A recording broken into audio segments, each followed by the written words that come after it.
खुलुमबाय इनसाइडनि बर'आव आं मिथु बर'।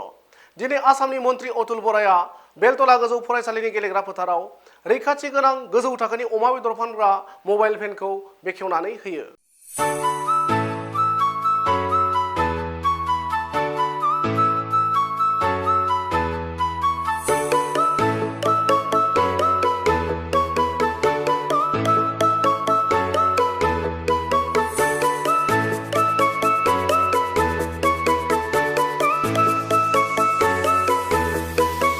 অনুষ্ঠানটো আমি পাতিছিলোঁ আমাৰ 9খন গাড়ী আমি লঞ্চ কৰিম বুলি ভাবিছোঁ এই মাহৰ ভিতৰত যেতিয়া আমি জিএমচিৰ পাৰ্মিশ্যনটো পাই যাওঁ তেতিয়া আমি লঞ্চ কৰিম। আমাৰ নতুন এটা কনচেপ্ট উলিয়াইছোঁ আমি হাইজেনিক ফুড প্ৰডাক্ট আমাৰ অসমবাসী ৰাইজক প্ৰভাইড কৰিবলৈ আৰু এই পদক্ষেপ গ্ৰহণ কৰিছিলে প্ৰথমতে মোৰ দেউতাই তাৰপিছত মোক ক'লে যে তুমি ট্ৰাই কৰা মই ইয়াতে লাগি আছোঁ এনেকৈ আৰু কিবা ক'ব হ'ব না।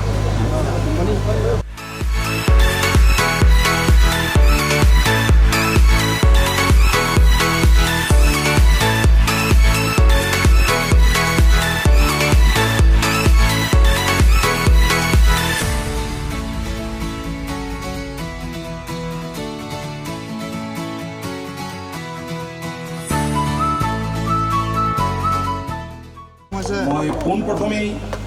দুৱৰা বেকনৰ স্বত্বাধিকাৰী শ্ৰীযুত মন্টু শইকীয়া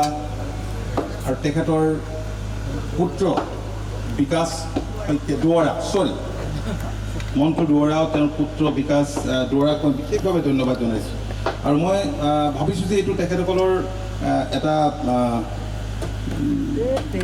ব্যতিক্ৰমী প্ৰয়াস আৰু আমাৰ চৰকাৰখনে আপোনালোকে জানে যে মিল্কৰ ক্ষেত্ৰত যোৱাকালি আমি NDDBৰ লগত ৰাজ্য চৰকাৰে মাননীয় মুখ্যমন্ত্ৰীৰ উপস্থিতিত এক বুজাবুজি কৰিছে য'ত 50-50 শ্বেয়াৰ হ'ব আৰু অহা 5 বছৰৰ ভিতৰত আমি লক্ষ্য হিচাপে লৈছোঁ যাতে 10 লাখ প্ৰতিদিনে গাখীৰ ৰাজ্যখনত উৎপাদন কৰিব পাৰি।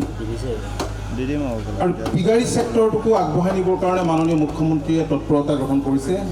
আজি দুদিনমান আগতে এক পিক মিছন BTR এলেকাত প্ৰমোদ বড়োৰ উদ্যোগত তাত আৰম্ভ হৈছে। আমাৰ ৰাজ্যখনত যিমান কনজামশ্যন হয় সেই অনুপাতে ৰাজ্যখনত গাহৰিৰ উৎপাদন কম আৰু বিশেষভাৱে আফ্ৰিকান সোয়াইন ফিভাৰে আমাৰ ফাৰ্মাৰ্ছসকলক যথেষ্ট ক্ষতি কৰিলে যোৱা সময়ছোৱাত। তথাপি আমি গুৰুত্ব দিছোঁ কিদৰে বায়'ছিকিউৰিটি মেইনটেইন কৰি আমাৰ কৃষকসকলে ফাৰ্মাৰসকলে গাহৰি পুহিব পাৰে উৎপাদন কৰিব পাৰে সেই দিশটোৰ ওপৰত আমি গুৰুত্ব দিছোঁ। তো অহা 5টা বছৰত গাখীৰ কণী আৰু বিশেষভাৱে গাহৰি মাংসৰ ওপৰত যাতে আমি চেল্ফ ছাফিচিয়েণ্ট হ'ব পাৰোঁ আৰু ইয়াৰ জৰিয়তে যাতে আমাৰ নিবনুৱা যুৱক যুৱতীসকলে স্বনিৰ্ভৰশীল হ'ব পাৰে তাৰ কাৰণে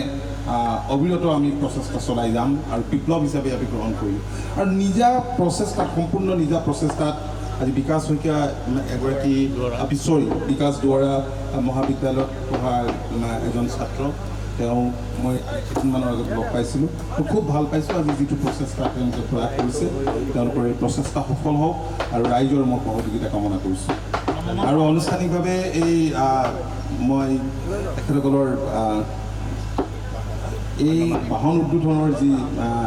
তেওঁলোকে উদ্যোগ লৈছে মই আনুষ্ঠানিকভাৱে শুভাৰম্ভ কৰা বুলি মই ঘোষণা কৰিছোঁ।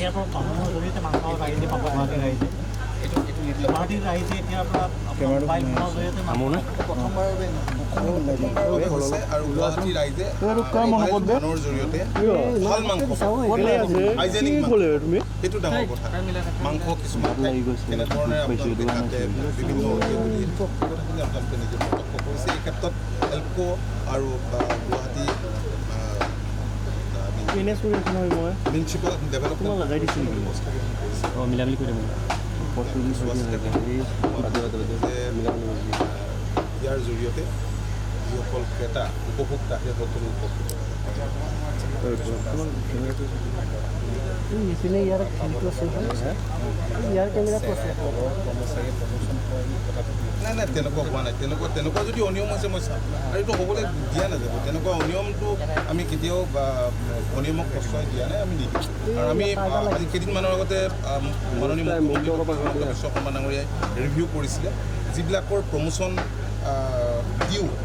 যি কাৰণতেই নহওক কিয় এতিয়ালৈকে হোৱা নাই গতিকে ছাৰ্ভিচ ৰুল সলনি কৰি হ'লেও কেবিনেটত এই গোটেই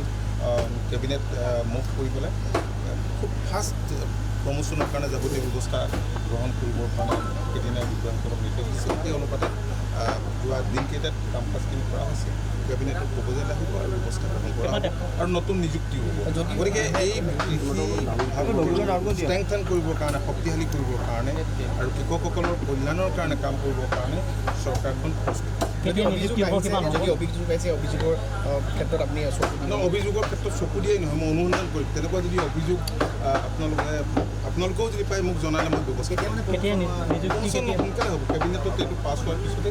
খুব সোনকালে নিযুক্তিখিনি আমি যিবিলাক টেকনিকেল পোষ্ট আছে খুব কম দিনৰ ভিতৰতে দিয়াৰ কাৰণে যাৱতীয় ব্যৱস্থা কিমান টেকনিকেল পোষ্ট মই ঠিক আছে ধন্যবাদ